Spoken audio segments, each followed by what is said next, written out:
ಚೆನ್ನಾಗಿದ್ದೀರಾ?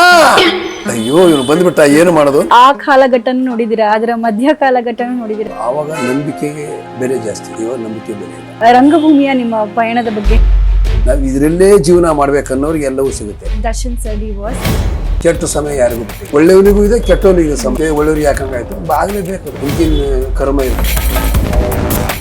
ನಾನು ಯಾರಿಗೇನು ಅನ್ಯಾಯ ಮಾಡಿಲ್ಲ. ಹಿಂದಿನ ಜನ್ಮದಿದ್ರೆ ಅವರು ನೋಡ್ಲಿಕ್ಕೆ ಒಂಥರ ಅಜಾನುಭಾವ ತರ ಇದ್ದಾರೆ, ಮನಸ್ಸು ಬಹಳ ಮೃದು ಇದೆ. ಕುಂತು ನಮಸ್ಕಾರ ಯಾವತ್ತೂ ಮಾಡಿಲ್ಲ, ಎದುರಿಕೆ ನಮಸ್ಕಾರ ಮಾಡಿ. ನಿಮ್ಮ ಕಲಾವಿದನ ಜೀವನಕ್ಕೆ ಒಂದು ದೊಡ್ಡ ತಿರುವು ಕೊಟ್ಟಿದ್ದು ಅನಂತನಾಗ್ ಸರ್. ವೈಜನಾಥ್ ಅಂತ ಹೇಳಿ ಕಲಾವಿದರು ಸರ್ ಅವರು. ಪಾಪ ನಿನ್ನೆ ಏನೋ ಮಧ್ಯ ಪ್ರವೇಶ ಮಾಡಿ ಪರಿಚಯ ಮಾಡ್ಕೊಂಡ್ರು. ಹೌದಾ ಸರ್, ನೋಡಿ ಒಂದು ಯಾರೋ ಒಂದು ಅವಕಾಶ ಕೊಡಿ ಸರ್ ಕಲಾವಿದರು ಅಂತ. ಇವತ್ತಿಗೂ ನಿಮ್ಮ ಮನಸ್ಸಿನಲ್ಲಿ ಅಚ್ಚುಳಿದಂತ ಒಂದು ಪಾತ್ರ.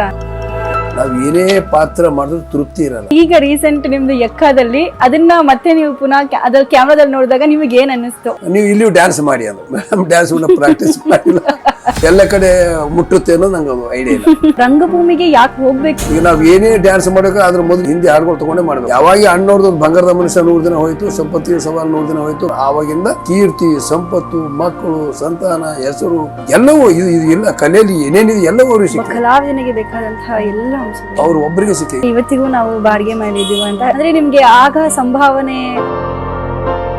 ಪ್ರತಿಯೊಬ್ಬ ಕಲಾವಿದರು ಅವ್ರ ಸಂಭಾವನೆ ಹೋಗ್ತಿದ್ರು. ಒಂದೇ ಎಲ್ಲಿ ದುಡ್ಡು ಕೇಳಿದ್ರೆ ಪಾತ್ರ ಕೊಡ್ತಾರೆ ಅನ್ನೋ ಭಯ. ಕಲೆಗೋಸ್ಕರ ಏನೆಲ್ಲ ತ್ಯಾಗ ಮಾಡಿದ್ದೀರಾ? ನೋಡು ಮಗನೇ, ಈಗ ನಮ್ಮ ಅಣ್ಣ ಹೇಳ್ತಾನಂತ ನಾನು ಕಳಿಸ್ತಾ ಇದ್ದೀನಿ. ಒಂದು ವೇಳೆ ನೀನು ನಾಟಕ ಕಂಪನಿಗೆ ಹೋಗಿ ಅಲ್ಲಿ ಏನಾದರೂ ಯಾವುದೋ ಹುಡುಗಿನ ಮೆಚ್ಚಿ ನೀವು ಮದುವೆ ಮಾಡ್ಕೊಂಡು ಮನೆಗೆ ಬಂದ್ರೆ ನಾನು ಹೇಳ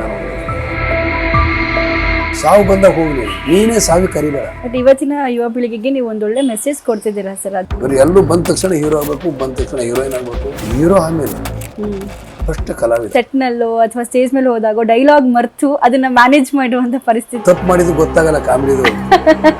ಯಾರೋ ಒಬ್ಬ ಕಲಾವಿದ ಬರ್ತಾರೆ ಅಂದಾಗ ನಿಮ್ಗೊಂದು ಭಯ ಹುಡ್ಕೋತಿತ್ತು ಸರ್.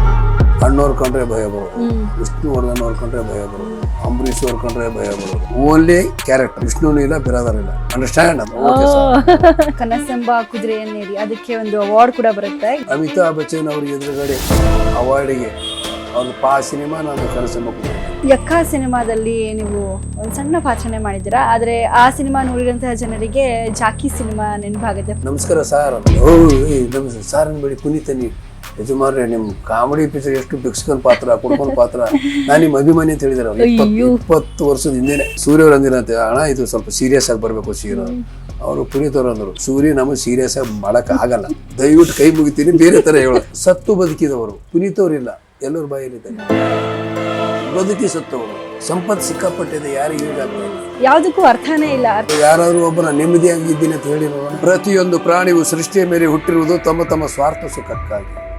ಜೀವನದಲ್ಲಿ ಸುಖವಿಲ್ಲದ ಮಾನವನು ಎಷ್ಟು ಗಳಿಸಿದರೂ ವ್ಯರ್ಥ. ನಿಜ. ನನ್ನ ಮದುವೆ ಹೆಂಡತಿ ಗಂಡು ಮಗು ಶೇಖರನಿಗೆ ಜನ್ಮ ಕೊಟ್ಟು ತೀರಿ ಇಂದಿಗೂ 25 ವರ್ಷಗಳು ಗತಿಸಿದವು.